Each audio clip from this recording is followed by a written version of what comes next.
You're listening to Mapping Minds. When I decided to start this podcast, I wasn't sure if I'd be good at it or if anyone would even want to come on the show at all. So to get comfortable with the idea of talking on mic, I started with people I knew. Today's episode is one of the first I recorded, all the way back in December of last year, with one of my favorite people in the world, my friend Chessa. Chessa and I went to high school together and ended up evolving in similar directions. She is, of all things, a biblical scholar turned elementary school therapist. In this episode, we talk about her faith trajectory, the healing potential of EMDR and somatic approaches to therapy, and her own struggles with mental health. Enjoy my conversation with Chessa Budai. I'm here with Chessa Budai, one of my oldest friends, and just really excited to chat with you and hear a little bit of your story and share it with everybody. Thank you for having me. Oldest friend. I was born like a whole 4 months before you. So yeah, what is it you do? I am an in-school therapist for elementary school kids out in North Carolina in a little town called Barnardsville. So I'm part of a community mental health agency, primarily helping like more indigent families that wouldn't be able to get their kids to like private practice therapy. So we take a lot of Medicaid clients and stuff. But so I work with kids individually and their families ideally, and sometimes groups to treat anything from anxiety to behavioral issues to ADHD to kind of anything and everything. What is indigent? Indigent? What does that word mean? It's like people in poverty. Yeah. Is that like a more PC way of saying that? Maybe. It might be worse, actually. We might have to edit that out later so I don't end up getting grilled for it. I don't know. Yeah. Just families that don't have very much money, low income families. So this is your first like job, right? Yeah, it is. It really is my first like career vocation job after lots of years of searching. Is it what you expected, or is it dramatically different? Like, what are some things you've learned? Yeah, I think there's been a lot of surprises. When I was in school, I never necessarily envisioned working primarily with kids, even though I did some of that during my internships. I worked with some social workers that's kind of primarily their clientele was kids with trauma or attachment issues, particularly kids in foster care. And so I was familiar with it, but I didn't know if that was the way I was going to go. And that's kind of how it turned out, looking for jobs. It was one of the first things that kind of came across my path. And it had a lot of things that fit what I wanted. So I found myself working with kids without totally being aware of what all that would look like. So in school, I didn't necessarily envision working with kids. So I had a lot of learning to do of kind of how to come at therapy when someone is coming to you that doesn't necessarily want to work on their stuff, right? Like I think when you're in school and you're learning these things, there's this thing of like, oh, your client is going to come in with an issue that they want help with, right? Or some kind of some motivation to like get better, to see something change in their life or in themselves, or self-discovery. And when you're working with 5-year-old to 10-year-old kids, they just want to play and have fun, They don't necessarily want to go talk about the hard stuff, or sometimes they don't even really care if their behaviors change, They're kind of happy doing the things that might be destructive or frustrating to their teachers or their families. So that was a big learning curve of like, okay, how do I help a kid work on things when they don't really have that intrinsic motivation, right, to change things? What are some techniques you use to get them into it? Yeah, I think the relationship has been the biggest like piece that I've learned to work on. So like if you don't have that kid's trust, nothing else matters. And they say even with therapy with adults, like 60% of the effectiveness is the rapport, the relationship between the therapist and the client. And so I think falling back on my like just person to person skills and like coming down to their level and just talking to them.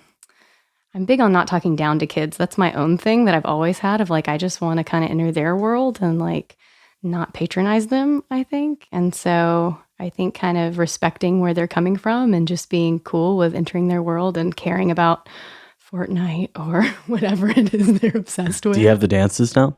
No, they won't always teach them to me. I tried to get a kiddo to teach me one this week, and he said it required spinning my head all the way around. And so I decided that I wasn't really going to do that one for chiropractic reasons. But no, I'm terrible at the dances. But yeah, sometimes it's just like caring about what they care about has been one of the biggest clues to like working with kids.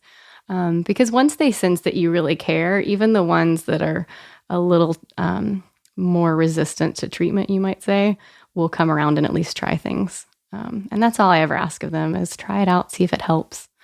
Well, yeah, and I experienced that a lot as a kid, just feeling like I wasn't really landing with adults and that they were just dismissing what I was saying outright because I was a kid to them, you know? Right. And so if they feel like they're being like understood and recognized, they're going to behave differently than... It's huge, yeah. And I think kids just can read between the lines so much better than we think they can. I have a lot of families with secrets, and I think that's where a lot of my kids struggle. Secrets about paternity and like who's really who in their family. And the kids all know it at a certain level, and they'll express to you that they understand something's off and they sense something's off. But it's the adults that think we can keep the lies going. Like we think that they don't get it when they do. And I think that's kind of a big message is a lot of us are kind of trying to fool ourselves and fool each other. And you can't really fool kids, not deep down. Like they get things. Mm. Has there ever been a moment in therapy where a kid has called you out, where you've come in like with your own baggage and... Probably all the time. I mean, getting called out is one thing. I have some kids that a lot of my kids have learned how to please adults, right, to get by, because that's how we survive as kids usually, is by like learning how to please them. So I have some that are more honest and direct. Usually the kids that have caught parents or caregivers in lies will be the ones to like most try to catch me with my own agenda, or like, you just want me to do that. But yeah, I find out that most therapy sessions don't go the way I go into them thinking they will. And that's something that's a little different that I hadn't really planned for with working with kids is, you know, when an adult comes to you for therapy, they're kind of taking the lead, right? Like, what's going on for you today? Where are you at today? And I try to do a lot with the clients, but they're also looking to me to order things. They're used to being in class all day. I'm seeing them in a school setting. They show up and they're like, what's going on? You know, like, what are we doing? And I'm like, I don't know. What are you having trouble with this week? You know, like, what's going on for you? So that's kind of a weird, sometimes it's like the power dynamic is a weird thing working in a school with kids, because typically as a therapist, you want your client to take a lot of the power in session and it be about them. But kids are so used to the adult being in power that's hard for some of them. Like it's a transition for a lot of them, and they'll want to turn around and ask me about my day. And well, what's the best thing that's happened to you all week? And what's the worst thing? And how are you? I have one that always wants to know how I'm feeling every day, and he tries to guess. And I'm like, this is really supposed to be about you. Yeah. Do you answer in those scenarios? Sometimes I do. I think some of it depends on the client and what they're looking for. Some of them, I feel like it's a trust thing. Like they want to trust that there's enough vulnerability both ways. So yeah, sometimes I'll be like, well, I'm feeling kind of tired, you know, or I'm feeling pretty calm today. And they'll want to push me into like, but are you mad? Are you happy? Are you excited? You know, most of the time I'm like, no, I'm calm and sleepy most of the time. So I can be pretty honest. It's nothing too exciting. What's been the biggest challenge for you doing this work? There's a level at which community mental health feels like the motto of like something is better than nothing. Like some therapy is better than no therapy, or some help is better than none. So like a lot of people when they move on in their practice, especially private practice, they'll specialize maybe in a couple things, right? Anxiety, a diagnosis, or working with a particular population. Like maybe certain people really deep dive into working with autism and like how to help people cope and kind of thrive with their own diagnosis or whatever it is. And I think the most challenging part of community mental health is you're kind of expected to just take everything, which it's hard to be exceptional at everything. You kind of have to just be good enough at all of the things. I do find myself feeling more competent working with certain things than others, which has been fun to try out too, especially being kind of new to the field to see like what are my strengths. But there's also days where I'm dealing with a kid with a lot of complex diagnoses and I feel kind of ineffectual. But at the same time, it's like, I know this is probably the only thing on the table for them. Parents can't take my referrals to other places. And so something is better than nothing. But I don't like that in myself. I'm kind of more perfectionistic and would like to like to be exceptional rather than good enough. I've heard that from like dietitians and that work with lower income populations. I have this friend who I was asking like all these questions about like the optimal diet, and she was just like, no, listen, like that's not what I do.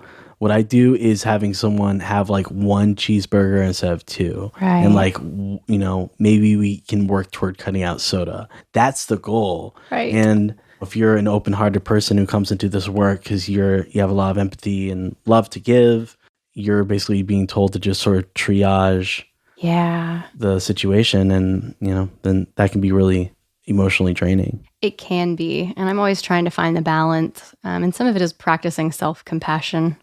Of days when I've hit a wall with a client and I kind of don't know where to go. And the nice thing about at least my profession is we have supervision and we have group staffings where I can kind of run it by other people. But so many of us are in the same boat. We're not, autism specialists. We're not specialists in ADHD or, certain things. And so it's nice to get ideas from other people, but sometimes it's trying to figure out the best you can do for that particular client and being okay with the fact that it might be harm reduction in some circumstances. It might not be like optimal mental health. Yeah. And I mean, you can't just give a better life to someone who has a shitty life. Right. That's the hardest part probably. Yeah. Like if I could change your home environment, give you new parents, give you new grandparents, give you all access to all these resources you don't have. Right. Yeah, that's the hardest part. Or even heal your parents. Like I know some private practice therapists, I worked with one who sometimes would start out working with children and then she'd be like, nope, mom, you're triggering the kid. It's your stuff. Let's heal your trauma and then the kid will be fine. But in my role, I can't do that. I can't treat just the parent. The kids are my clients. I'm in the school. I can do a family thing, but I can't even really focus on the parents' issues as much. So that's challenging for now because I could see how in some ways you could almost make the kid's life better just by getting the parents to own their stuff and address it. Whereas now I can call them on it, but you have to be careful there too because they could it's voluntary services. So you might lose the kid if you push the parent too hard. So that's a dance too of kind of working with parents and not feeling like you're working against them. And making sure that because you are kind of that last effort of if the kid doesn't see you, they're probably not going to get anything.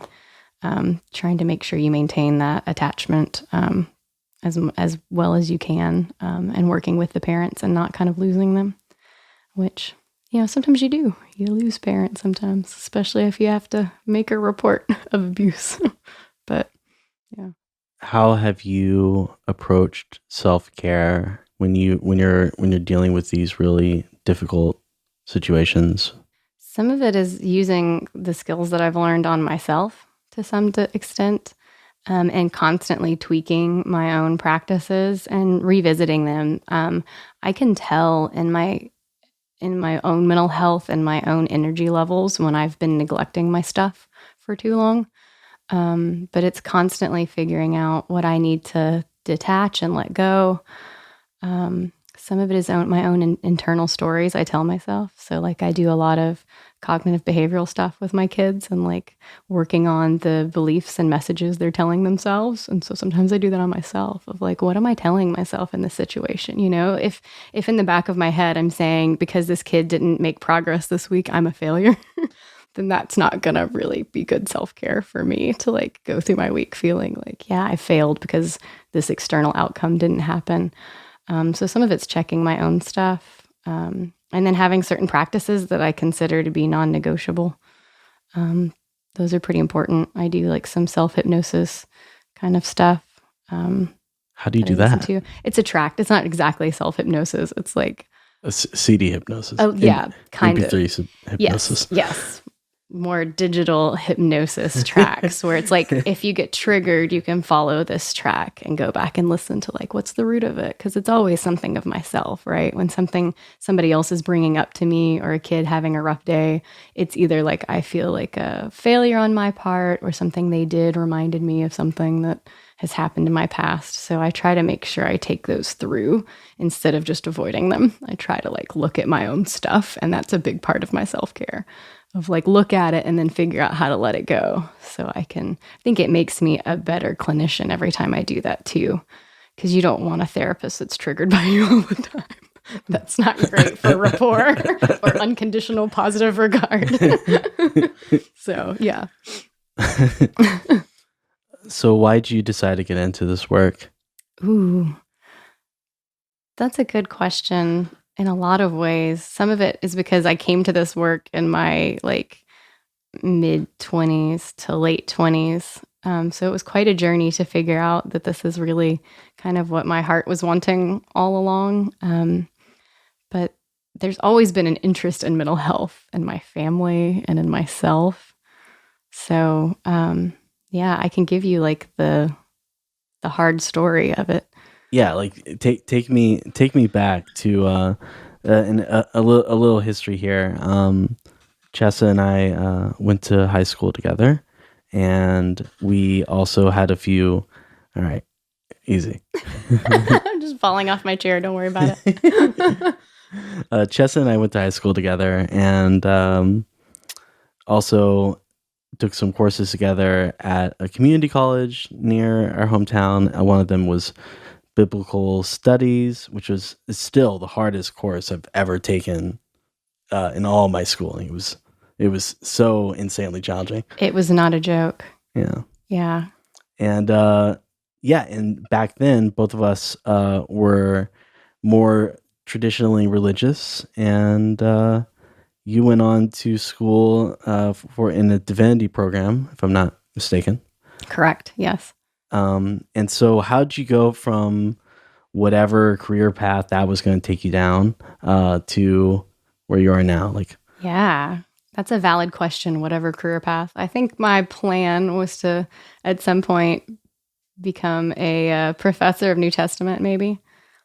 I was in a really interesting place spiritually and religiously. Had more of a fundamentalist, Baptist-y kind of upbringing, but kind of ecumenical. My dad loved to take me to different church services from different denominations as a kid. He really liked high church services. We could never quite cross over to Catholic. That was too far away from our Protestant roots. So Episcopal was about the closest I got to like high church kind of stuff. So I had kind of a varied upbringing as far as like flavors of Protestantism. But by the time I was starting college, and finishing up high school, I was still very fundamentalist in my beliefs. The Bible was a huge part of my belief system. The Protestant Bible, to clarify, because there are many Bibles. I came to find out later. Which one would you read? Which one would I read? Like, you mean like King James Version? Or yeah, NIV? Oh gosh, we didn't like the NIV in my family and my church very much, which is interesting. That was kind of like, I don't know why that one was a lesser translation. New King James, I think, was pretty well used. I'm trying to think if there was one other version that I'm blanking on that was pretty popular. But New American Standard. Yeah, sorry, it's all coming back to me now. But yeah, I was already kind of becoming interested in Messianic Judaism, which is some kind of like, at first I thought it was more of a hybrid between Judaism and Christianity. And in some senses it is, but in a lot of senses it's like another branch off of Christianity. I mean, it did. That's like historically where its roots come from. It didn't branch off out of Judaism per se. But yeah, so I was becoming more interested in the Jewishness of Jesus and the context of the New Testament. And that biblical studies course probably propelled that. even more. I remember the professor that was teaching that course was a student of Dr. A.J. Levine's, who was very much into the Jewishness of Jesus.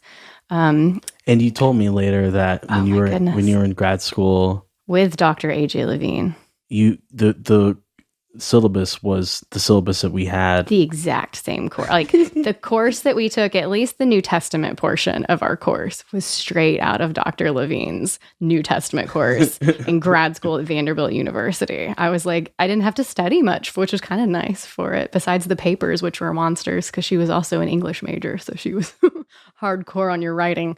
But yeah, I didn't really have to learn any new material for that course. Wow. Because we had done that all in biblical an intro to biblical studies. Yeah, this is like you could take it with 0 course credits. Yeah. Like no, it's an intro. Yeah.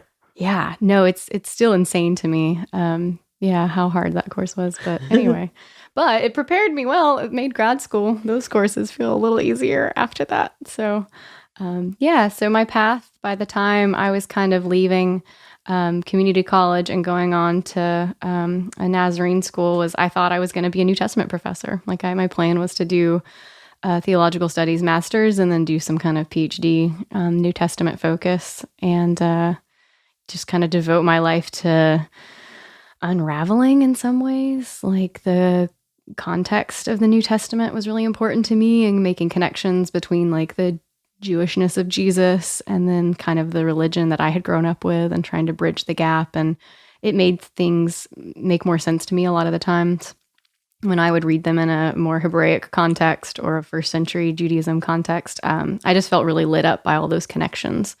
I think I started to have the real conviction that Christianity was just a breakaway of like a sect of Judaism, right? That really took off and kind of ran with a lot of particular Jewish ideas and then evolved as the years went by. So I was really frustrated by a lot of the divisions in Judaism and Christianity. So that was like my whole impetus behind going to grad school and divinity school was to like kind of dive into that world and maybe prove some things. I don't know, prove some stuff about the context of the New Testament. And so then what happened? Oh, that's such a good question. Yeah. So I would say by like the second year, the theological studies program at the divinity school I was at is 2 years long.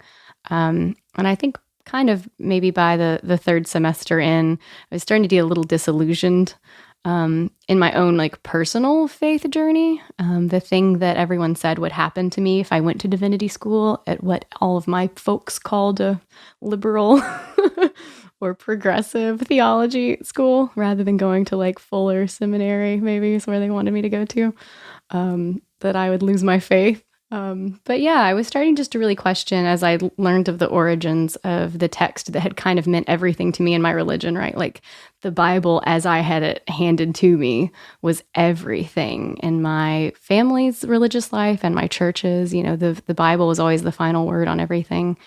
And getting more in-depth exposure to kind of how even the Bible was canonized and how, you know, the Ethiopian Bible has got some books in it that other Bibles don't have. And then you've got the Catholic Apocrypha, and it has some fun books in it that the other ones don't have. And, you know, the Septuagint varies some from the Tanakh and all of the variations. And I was like, oh, there's a lot of dudes involved in making these calls, right? Maybe women and we don't know, but mostly dudes behind all this. And they have some pretty legit stories. Like the Septuagint was like the 72 men that all translated it separately into Greek at the same time. And they came up down to the letter with the same translation. And you're like, that's a nice story, but you know, you have to believe it, right? For it to be like sold to you. So I started to really question like everything that my belief hangs on is this set of collection of books that all these people decided on. Like what's to say this is inspired? Like which one's inspired if there's 20 different versions of the Bible? Yeah. And it's one thing to have,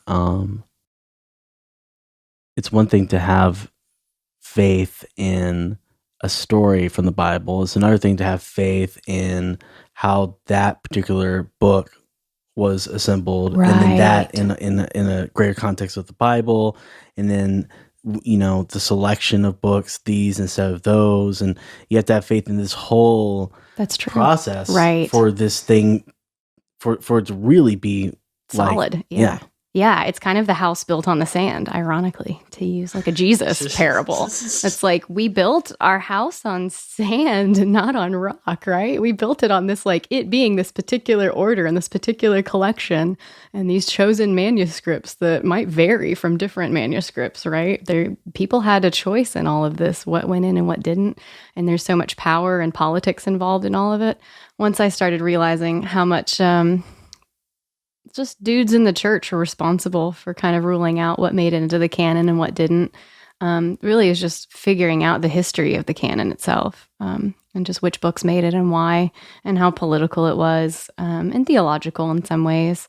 I started to be exposed to how, like I said, the Ethiopian Bible has some different books in it that my Protestant New American Standard Version didn't have. And I started to fall in love with some of those texts, which made it even worse. I took it was like a Greek Jewish text course that was like all focused on the books that made it into the Apocrypha in the Catholic canon and into the like books of Enoch and stuff that made it into the Ethiopian canon. But I started to fall in love with them, and I got kind of angry that they weren't included in some ways. And so there's a book in particular that made it into the Ethiopian canon, First and Second Clement. Yeah, but I fell in love with it, and it sounded so Pauline to me, and Clement was supposed to be like a disciple of Paul's in particular.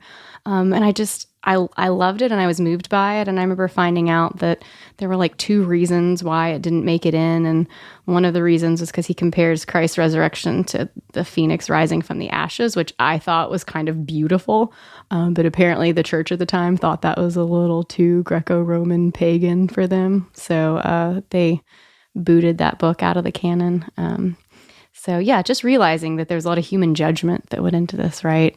So you're reading things that are moving you and that feel like scripture to you, yes, but yeah.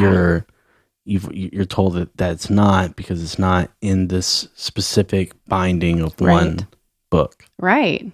And there's the sense that you kind of know growing up that the Bible didn't just fall on the ground from like rays above, very Monty Python, like it didn't descend. You kind of have a sense that that's not what happened. But when you ask those questions, especially as a child, you get a lot of like, the Holy Spirit inspired it. And you're like, but how do you know that? But who said? Like, well, but the Bible says. And you're like, well, now that's really confusing, because the thing that you're saying is inspired tells me that it's inspired. We have like a circular argument going here.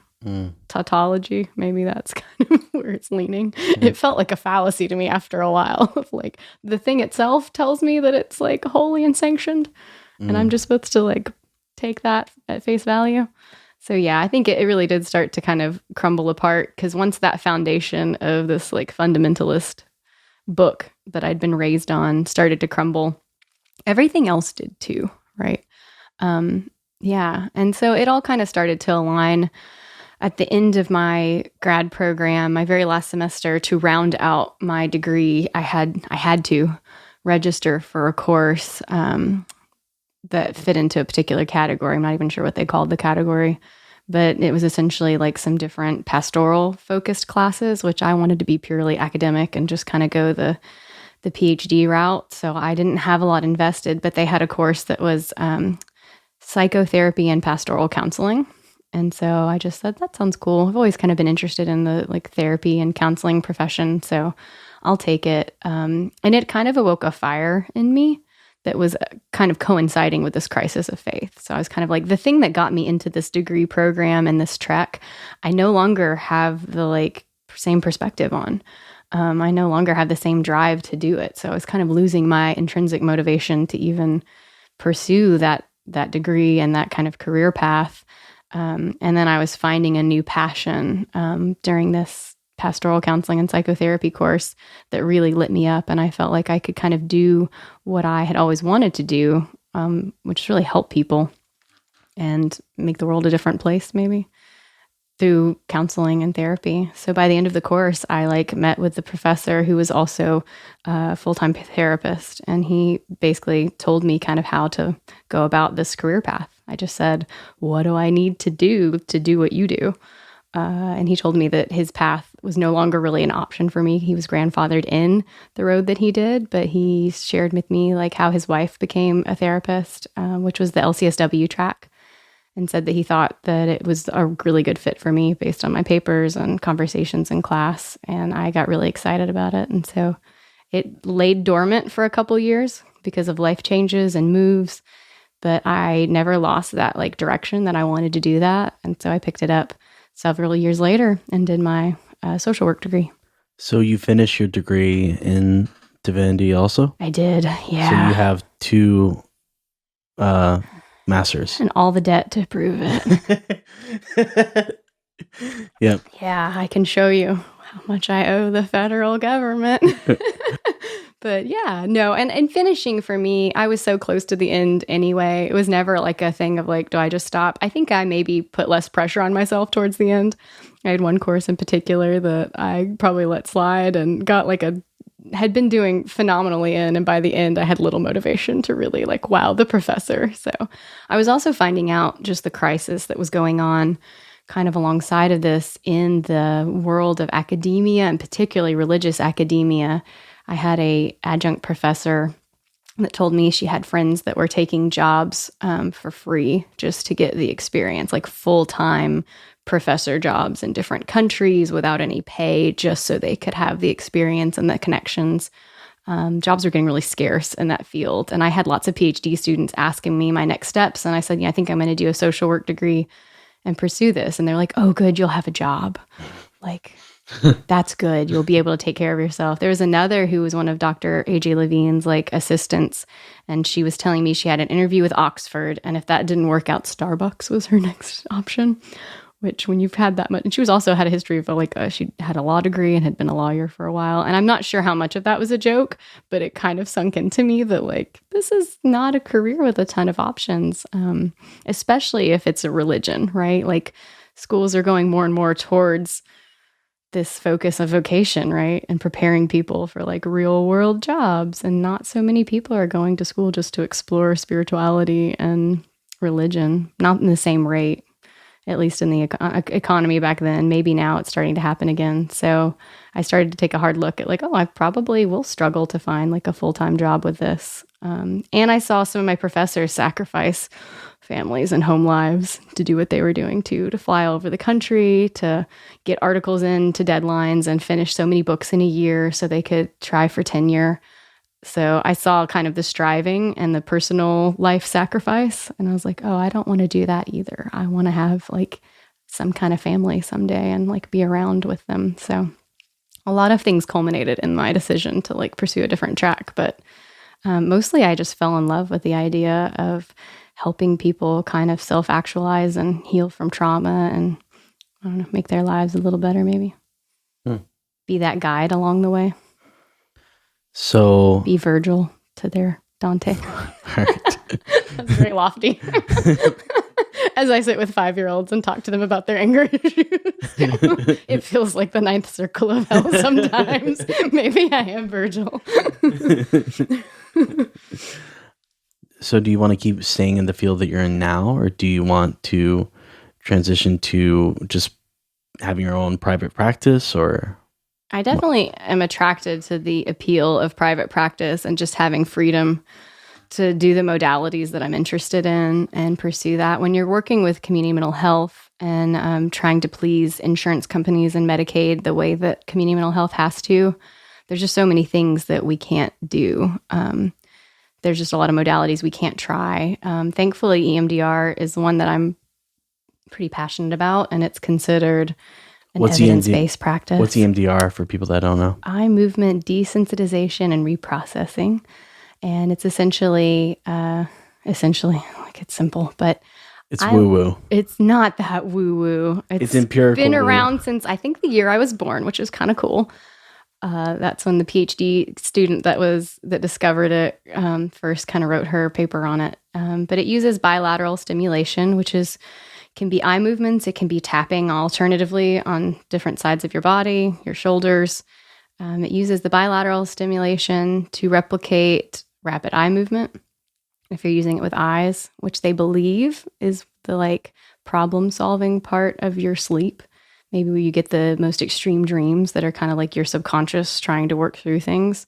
They believe that also one of the theories is that during a traumatic event, your eyes become fixed in one place. And so by doing the eye movements back and forth at a certain pace, it's kind of allowing the brain to process the trauma where it was stuck before and almost digest it. They use the word digestion a lot in training, but it's like letting your body digest different memories and process them and make sense of them so you're not reliving them all the time.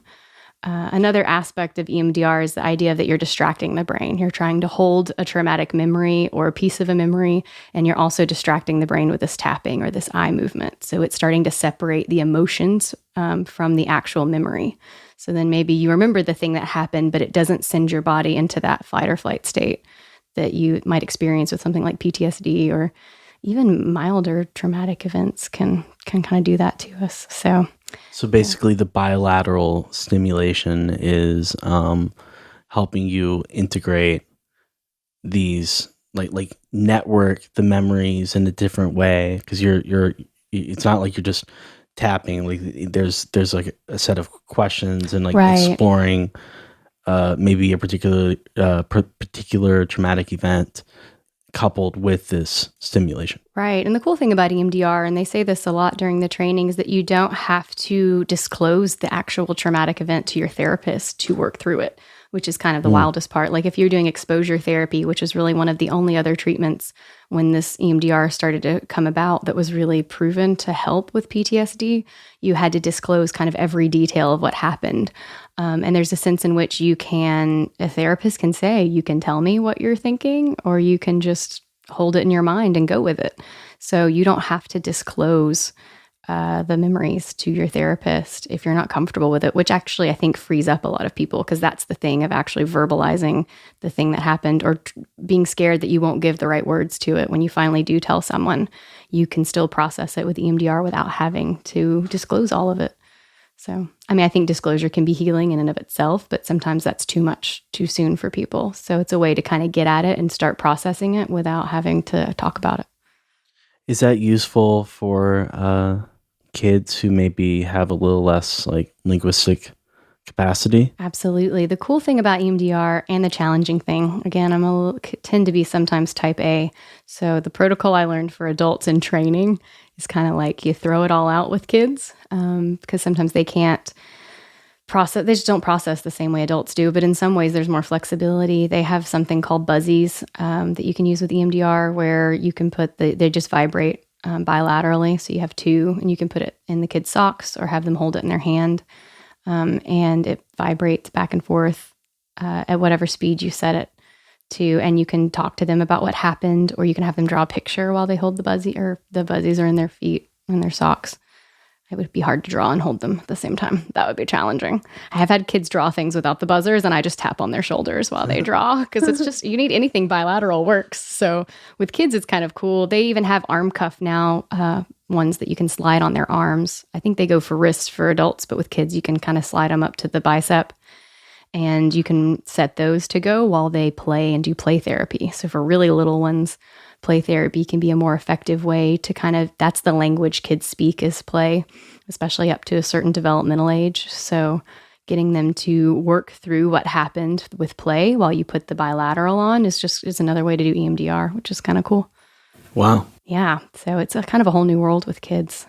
So you starting your own private practice would allow you to explore modalities that are maybe a little bit like more experimental, or maybe take more time to dive into, or? Yeah, that's the goal. I think that's the appeal of private practice, is you have a little more freedom. There's even something called Somatic EMDR, which is not one of the sanctioned modalities, but I have a friend that's a therapist that has been training in it, and it focuses almost solely, from what she said, on the somatic experience.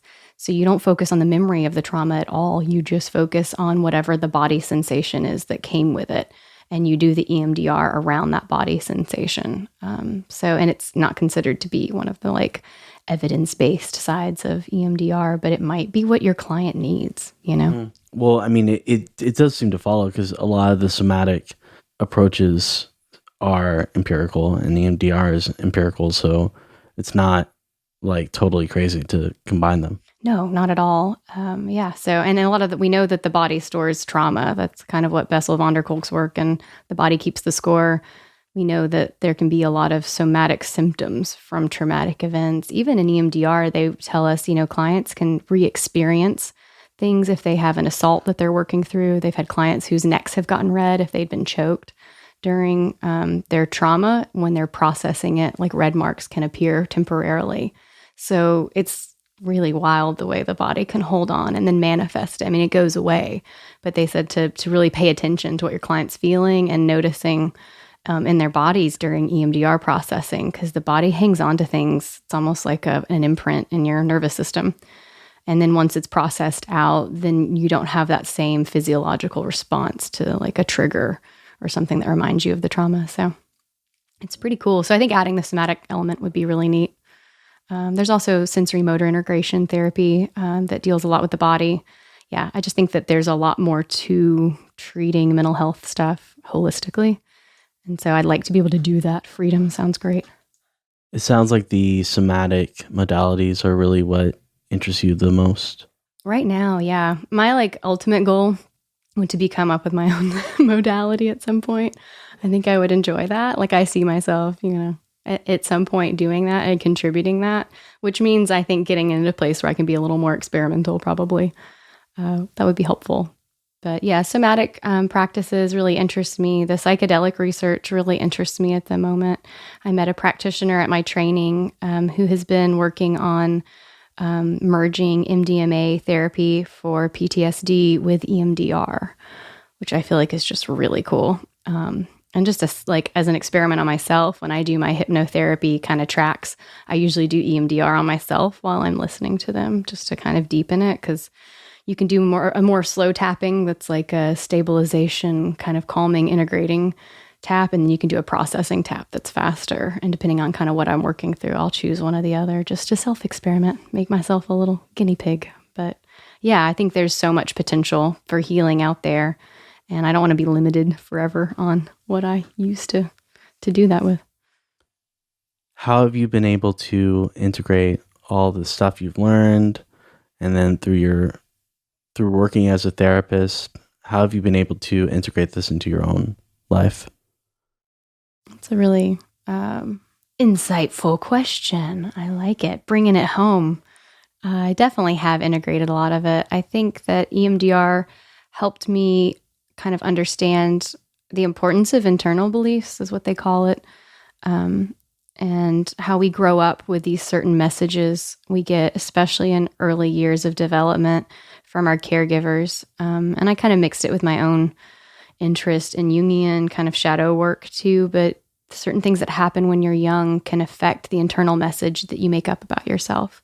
So if you suffered any kind of neglect as an infant especially, it might feel like certain times when you're not getting the attention you want, you might all of a sudden feel like you are going to die, right? Because at an early point in your development, when you're a baby, if you're ignored too long by a caregiver, you would die. So there's this message that comes on of I'm going to die, or I can't survive this. And then as we develop along, there's different messages that can be encoded based on what happens to us. So maybe I started to realize in my own internal work that I had a lot of messages of needing to be in control to feel safe was a big one for me. And the cool part about EMDR therapy is to learn it, you have to have it practiced on you. You pair up with another therapist that's learning it, and you practice it. And control came up for me in my own stuff. And so it was able to kind of help me understand just a way that I operate, and be able to start working on my own internal, what they call adaptive beliefs, which is kind of a new one to replace it. Of like, I can safely let go of control, or I can relax into this moment without being in control, something like that.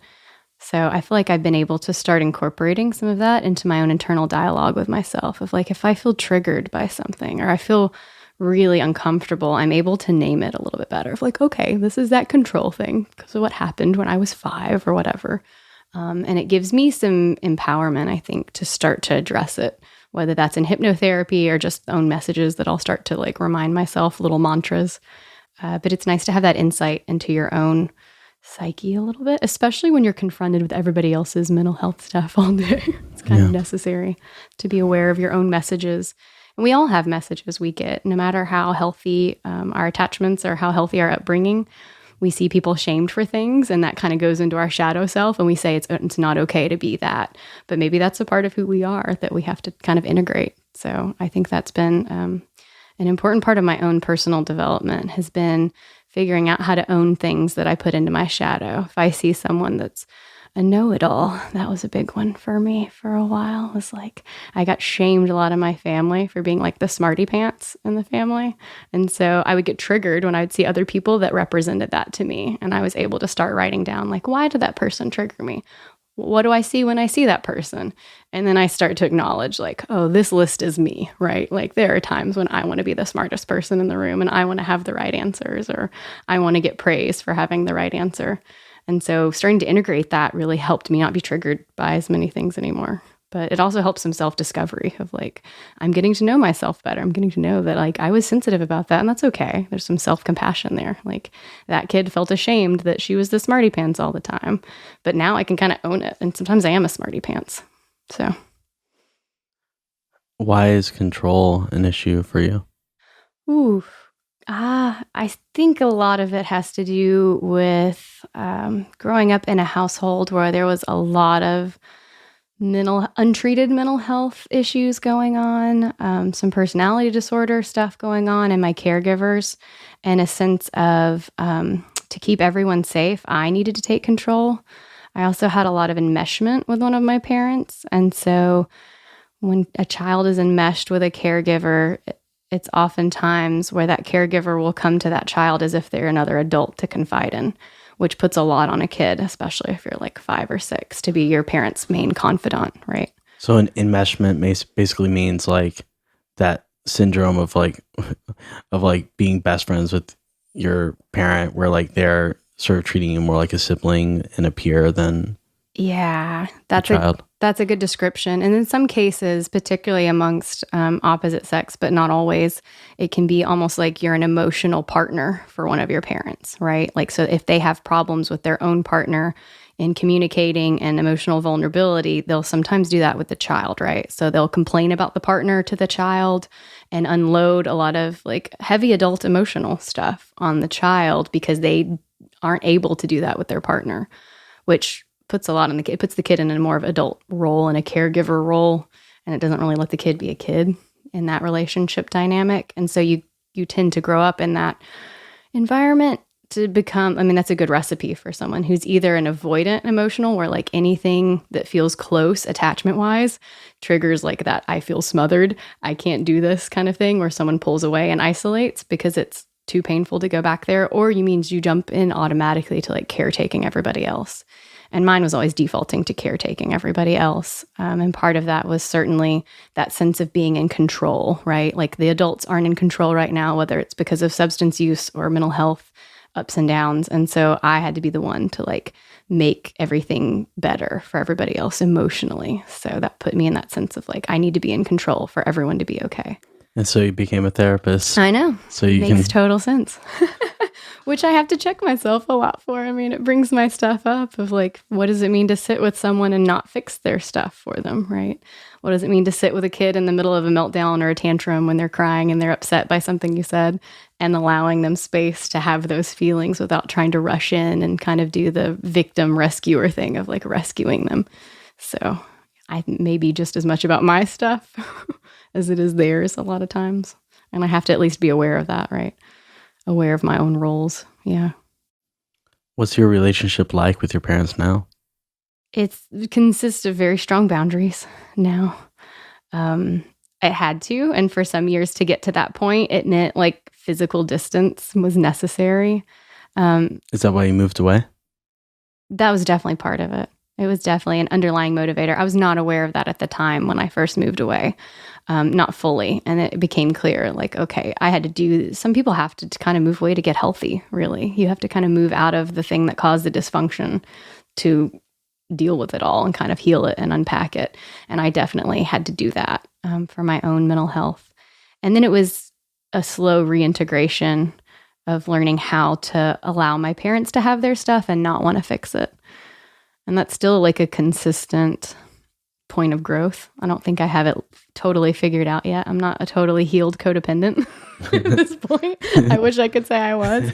But every day I'm learning to assert new boundaries, and at least verbalize boundaries. They're not always respected. And that's kind of the interesting thing now of observing what it is to like set a verbal boundary and watch it get violated and just kind of observe like, okay, that person's not hearing me. This is kind of what it was like to be a kid all the time, right? Like maybe I did try verbalizing my boundaries and it wasn't heard, but as an adult, you can do more about it. As a kid, you kind of have to cope. So you're married to Seth. You guys have been together for 12 years? We have been relationship together for, I want to say it'll be, is it 15? It'll be 15 years next year, I think. So 14 years we've been together and 15 years we've been together and 10 we've been married. Wow. So you're almost at the more than half of your life. Oh, we're getting close. Point where you'll have been together longer than you were not together. Yeah, I think about that all the time. How have you avoided this sort of insecure attachment behavior that you had with your parents and your relationship with Seth? Yeah, I think for the first few years of our relationship and marriage, so maybe the first, half of our relationship, I probably didn't not repeat with my amazing 2 grad school grammar, 2 grad degree grammars. I probably did repeat a lot of those patterns for several years, and it made things rocky. What helped was that Seth had a much healthier attachment style than I did. So he was able to kind of stick with me as I learned how to read my own things. A lot of it was like getting triggered and having that kind of ignorance around it, like not knowing why I was so upset and why things felt life or death, right? Like that's what happens, especially when you've been a codependent as a child, is everything in the relationship feels like life or death. So it could be abandonment stuff, or it could be like a small fight and a small misunderstanding feels in your body like it's the end of the world. And that's really kind of embarrassing to admit, like, because you critiqued me on this or called me out on this, now I feel like you're going to leave me and I'll die. Right? Like, that's a hard thing to articulate to someone. But eventually I did, and I was able to realize like, oh, this is my old stuff coming up. And I learned how to like express it and sit with it. And Seth was gracious enough to like be like, that's okay if you feel like I'll sit with you through this until you realize that it's not the end of the world and you're not going to be abandoned. So some of it is like his compassion and willingness to kind of hold space for it. And just a lot of deep work that we had to do on our relationship, which led to more work that we did on ourselves. Therapy definitely was helpful for me. And I got to dive into kind of my codependent behaviors that I didn't really have a lot of words for. I read Neil Strauss's book, The Truth, which was really eye-opening because I didn't have a lot of language around codependency at the time. And it's a rather explicit, but really pretty awesome book to kind of show you what it's like to be codependent. And kind of watch his journey working through all those things. But that helped. There's a lot that resonated with me. I didn't know about enmeshment with parents. I didn't know about that. So some of it was just being exposed to that kind of language to say like, oh, I might need to go to a Codependence Anonymous meeting every now and then to work through some of this, like with other people who know what it's like. But I didn't have a language for it for a long time. So some of it's having a partner willing to go through all that with you and kind of hold space and acknowledge his own stuff, right? Again, none of us get out alive, I like to say, in childhood. We all get some kind of baggage. But thankfully, his stuff... I'm not going to say we never triggered each other's stuff because we probably definitely have, but we both had enough motivation we had enough love and motivation to hang with each other through it, which I think kind of makes all the difference. There were times when we were like, we could walk away from this. What is it worth it to go through the pain of like uncovering a lot of these childhood things? Or is it worth it to walk? And for us, it was always worth it to go through it. And on the back end, I was so glad we did because I started to realize if I dropped out of our relationship at that time, I would have just repeated the same thing with somebody else, right? Like it would just have been the same story with a new person, especially because there was so much love and compassion and willingness to work on your stuff, which with couples, I always say, like, if one of you is not willing to work at their stuff, that's a pretty hard place to be in, right? But if you're both willing and you love each other, it's a lot of times worth it to work on it.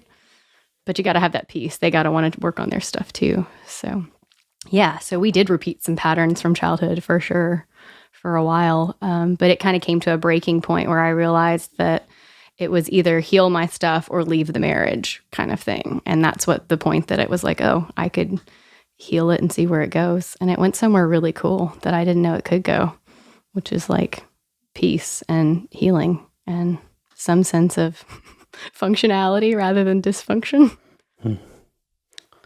So my last question will be, what gives your life meaning? So just a tiny little question, right? Just the tiniest, most insignificant question. I think I would have to say connection gives my life meaning. And I mean that in like the most narrow and the most broad sense.